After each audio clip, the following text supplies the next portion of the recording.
ताज्या बातम्या पाहण्यासाठी 4K चॅनलला सबस्क्राइब करा व बेल आयकॉनवर क्लिक करा, म्हणजे ताज्या आणि ताबडतोब बातम्या आपल्याला दिसतील। धन्यवाद। नमस्कार, मी गौरव जागीरदार आणि आपण पाहत आहात 4K चॅनल।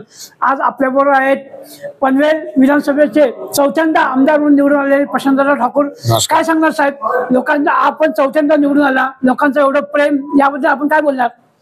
मी सर्व पनवेलकरांचं मनापासून आभार व्यक्त करतो की त्यांनी चौथ्यांदा सलग माझ्यावरती या परिसराचं प्रतिनिधित्व करण्यासाठी विश्वास दाखवला।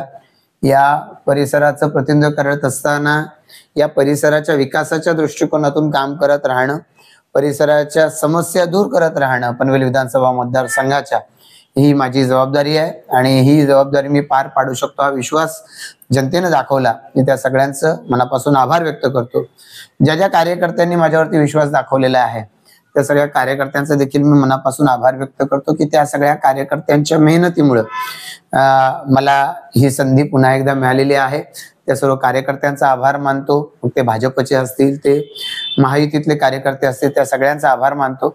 भाजपच्या बरोबरनं परिवारातले सगळ्या ज्या संस्था आहेत ज्यांनी प्रामुख्याने सांगायचं झालं तर एक हिंदुत्वाचा विचार घेऊन पुढे जाणं आणि या देशाला प्रगतीच्या दिशेने पुढे घेऊन जाणं हा विचार मानून काम करणाऱ्या संस्था, सर्व अन्यान्य संघटना, त्यांनी भाजपच्या कार्यकर्त्यांच्या एक पाऊल पुढे टाकत या निवडणुकीमध्ये कुठल्याही अपेक्षा न ठेवता माझ्यासाठी किंवा या महाराष्ट्रामध्ये चांगल्या विचाराचं सरकार निवडून आलं पाहिजे याच्यासाठी प्रयत्न केले, त्या सगळ्यांचंच मी मनापासून आभार व्यक्त करतो।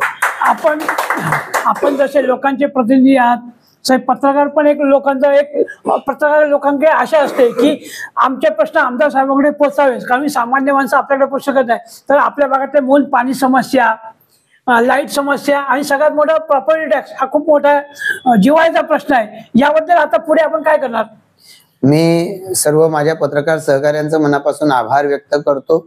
निवडणुकीच्या पूर्वी मी 4K ला सांगितलंय, तसंच बाकी सर्व चॅनेलला सांगितल्याप्रमाणे पाणी असेल किंवा पनवेल विधानसभा मतदारसंघातल्या नागरिकांना भेडसावणाऱ्या कुठल्याही समस्या असतील त्याच्यावर काम करत राहणं माझी, भारतीय जनता पार्टीच्या आमच्या सगळ्या सहकाऱ्यांची जबाबदारी आहे।